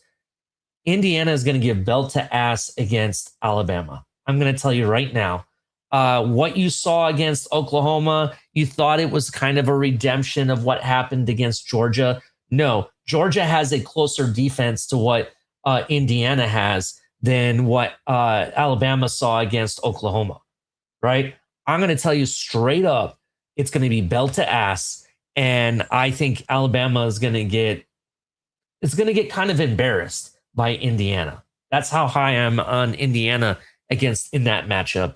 I'm going to go ahead and say it, 42-24 Indiana. Hot take. Go ahead, Steve. Match that. All right. I'm less subdued on that one. So here's my issue. Last time I bet against Alabama, I lost horribly. I didn't think Alabama was going to win. They won. However, the Cuban Missile is on Indiana. They have the better defense. I think they have the better offense. This is going to be a close game because I do think Alabama is playing with a chip on their shoulder. They are pissed, and they want their get back on Georgia. Somehow. That being said, I think Indiana wins 32-28. Did you hear that? Bomb drop. A train wreck. That was the Cuban missiles being shot and exploding once they hit the end. So I'm sorry, Indiana's winning that game. They might as well call the police because it'll be a murder scene. They just shot that take out of the sky. All right. Look. For me, I cannot see Indiana going out without a fight in this game. They did not get this far just to lose in the quarterfinals. I can see them maybe in the semifinal losing the game, but I'm sorry. I really think that they're going to. I think that game, that SEC championship game, like the Hurricane fans like to say, we already seen the blueprint. We know how to win. Well, I can tell you Cignetti didn't need the blueprint, but it's out there. And you could see if you bring pressure to Ty Simpson, he's going to fold. That's what Florida State did in the first game of the season, right? I can't forget that game, right? That's what Oklahoma did when Oklahoma beat them during the regular season. So for me, I just don't see Alabama winning that game. I think Kurt Cignetti and Mendoza and the athletic talent that Indiana has, they have a couple receivers that are really good, and I think they're going to take advantage. And that defense is really good, as you can already see. All right. Next game, Ole Miss for Georgia. This should be an easy one. I'll just go first. I think Georgia is going to give belt to ass. It's Kirby Smart. I'm sorry, Ole Miss. Great job being here. Lane Kiffin decided to ditch you guys. I feel horrible. I feel really bad. Their coach that you guys have, based on what I know and what Kirby Smart has done, I think he knows what to do. I think he's going to take advantage of it, and I think they're going to lose. I'm going to go ahead and say I got Georgia 35-13, something like that. I like it. I'm with you. Ole Miss took care of business. They took care of Tulane. You know, they got their one victory in the playoffs, so they didn't lose to a lesser team with with no coach. Since Kiffin walked out that door. But this is Kirby Smart. This is when Georgia turns it on. I expect 42-10 shellacking of Ole Miss. Ohio State getting missiles thrown at them from Iceland right now. From Iceland, huh? Look at the chat.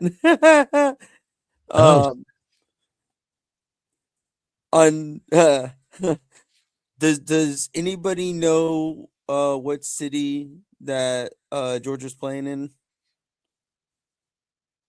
I have that information. Yes, it is being played at the All-State Sugar Bowl, which isn't the Sugar Bowl in Atlanta. No, it's in New Orleans. New Orleans. It's at Okay. the Caesars Superdome. Well, someone call them Creole police because there's assault about to happen. Georgia's about to walk all over them and lay a beat down on them like they ain't ready for. 42-10. Damn. 42-10. I like it. I kind of thought it would be something like that, to be honest. That defense going to crush them, to be honest. So we'll see. We'll see what happens there. Some interesting takes. And I'm actually kind of surprised on how we're divided on some of these games, specifically the Texas Tech Oregon game. I'm actually kind of surprised there. But yeah, so if you guys didn't hear, we're going live tomorrow during the Ohio State Miami game for a watch along. Come on over, hang out with us. We're gonna drop a panel. The StreamYard address will be there. The link, click it, come talk to us, talk college ball. Everybody's invited. Just keep it civil, please. No craziness like the spaces that Mystic has. No craziness here. Hey, whoa. Definitely. Joe Rist, what is up, my friend? Where is Joe Rist? Is he in Iceland or Alaska? Is that where he's at? Because he's somewhere there right now. I saw some photos. I thought he was in Alaska though. So I see a lot of people. We have 125 people watching the show right now. Please hit the like button. Come over to YouTube side, first of all. If you come to the YouTube side, click on the description. You have the link both for TFTG and at 4th and 10U. At 4th and 10U is my personal channel. It is this personal channel. It's our Mystic and Steve and myself's our personal channel for 4th and 10U Gametimegrind. Please come over there, hit the follow. When we get to 100 plus followers, we're going to have a giveaway. It's going to be a hat of a team of your choice for college football that you'll be getting. Once we get to 500 subscribers, then I might be looking at maybe a t-shirt, maybe a hoodie, or even a jersey. So we'll be talking more about that. Keep an eye out for that. But I want to get into the bottom line here, right? Get into the last thing we can talk about here.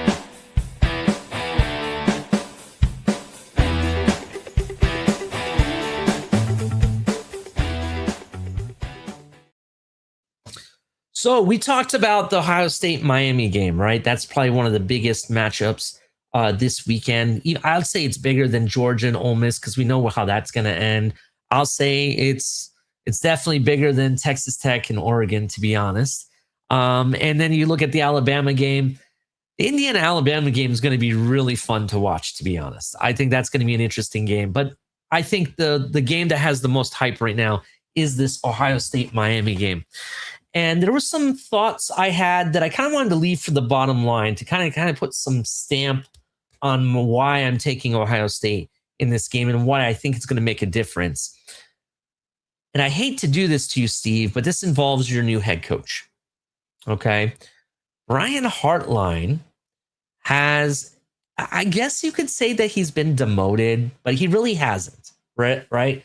He's still considered the offensive coordinator, but they're taking away call playing duties, right? And some other duties away from him so he can give 100% to the team, essentially, his full, attention, as well as handle business in his new role as the University of South Florida's new head coach, right? It's tough. And I think this was a perfect decision by Ryan Day, smart. But there's one thing that I think a lot of people are not understanding why this is such a huge decision. One thing that Ryan Day is that you may not know is that Ryan Day is an elite play caller. I repeat, elite play caller, right? He used to be the play caller for several years, leading his team deep into playoff contentions and stuff, and against some of the best teams, right? We've seen him go toe-to-toe with Kirby Smart. Unfortunately, some player decided to knock out Marvin Harrison in the end zone, right, to change that whole game. But that game was belt to ass at that point, right? He's going to stretch Miami's defense from one side of the field to the other in the same drive. They're going to stretch safeties left, right. They're going to make defensive linemen or linebackers think twice, right? He's not just a good play caller, he can play call at an elite level. And I think that really makes the difference in this game. I think that what they're doing with both Brian Hartline and the backup offensive coordinator, I think it's smart. They're having the backup offensive coordinator basically in the box. Brian Hartline's going to be on the field with what he does best, and that is coaching his wide receivers one-on-one, giving them the feedback they need, inspiring them on the field is what is needed, right? And that's something Brian Hartline does at an elite level, in my opinion. That's why he's one of the best recruiters in the game, if not the best. Depends on the argument if you look at it. So for me, that's what is going to make the biggest difference in this game. I'm excited. I can't wait. He's going to show you stuff that you haven't seen yet from the Ohio State offense, right? You're going to see stuff that you didn't see under Brian Hartline when he was the offensive coordinator calling plays, right?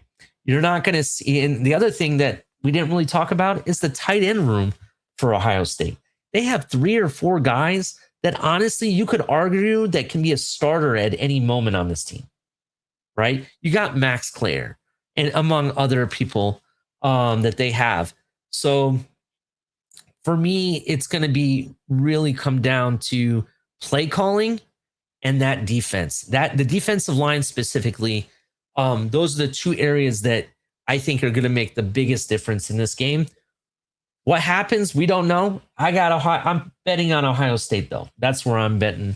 What are you guys' bottom line takes? Doesn't have to be about what I just talked about, but for the whole show. So I'm going to spend my bottom line taking a quick minute here. We talked about the Big Ten versus SEC and how that's all shaken up and how the Big Ten currently is undefeated in bowl play. I'm going to go ahead and jump over to tomorrow to start the slate of games leading into the big game everyone's excited about. We got Iowa playing Vanderbilt. And I am excited to watch that defense go against a Heisman candidate. I think that's going to be all telling. And again, Iowa goes ahead and they take care of business. I'm going to be unbearable. Them SEC guys are going to have to start recognizing all of you. That's all I know. Yeah, it's going to be very interesting. And just a quick Big Ten bowl game update. USC is beating TCU right now 10-7. USC just scored an extra point. And it's currently in the second quarter, about 9 minutes and 57 mark. So just want to give an update there on that game. But yeah, I agree with you, Mystic. It's going to be fun. It's going to be fun, crazy. We're going to see what people have to say. What do you think, Steve? What are your final thoughts? I think it falls in lines with my thoughts have kind of been. This is such an exciting time, and for college football, this time of year, where nothing can be left on the back burner. All chips have to be put onto the field. Everything you got has to be shown. These are going to be some great games. Mm-hmm. I think we're going to see some more defensive games, which I love as a football fan. I love watching. I know some people don't like the low scoring games where it's just dudes running into each other all game. I love those games. And I think we're going to see a few of those games. So bottom line, get ready for some fun. Rather you drink or not, grab your nice ice cold of whatever you enjoy and kick back and get ready for some real old school football this weekend. Yeah, I think it's going to be a lot of fun. I cannot wait, Steve. I really can't. Just so you know, you got Bleezy in the chat, Mystic, saying he tried to say go Vandy, but he kept saying candy for some reason because they're a candy ass team. That's why. And their candy ass quarterback. Oh no. To be honest.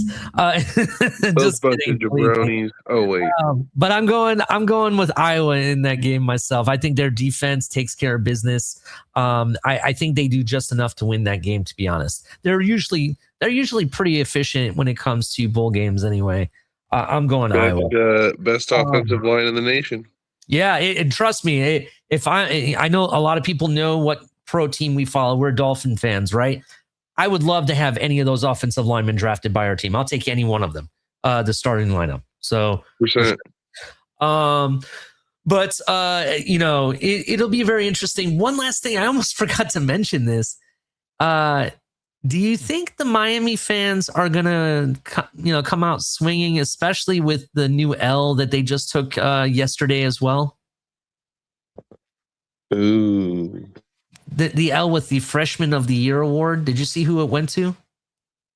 Mr. Julian Stain. That's right. Not named Malachi Tony. Ouch. That's another L they're taking.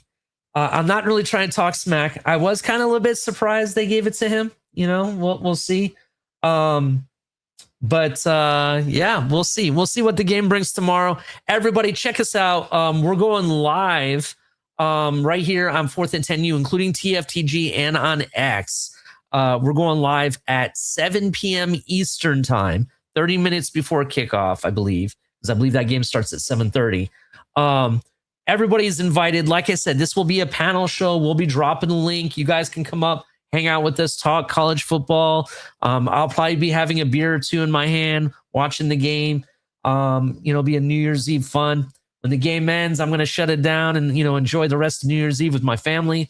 But till then, we'll talk to you all later and check us out on the next episode. See you tomorrow.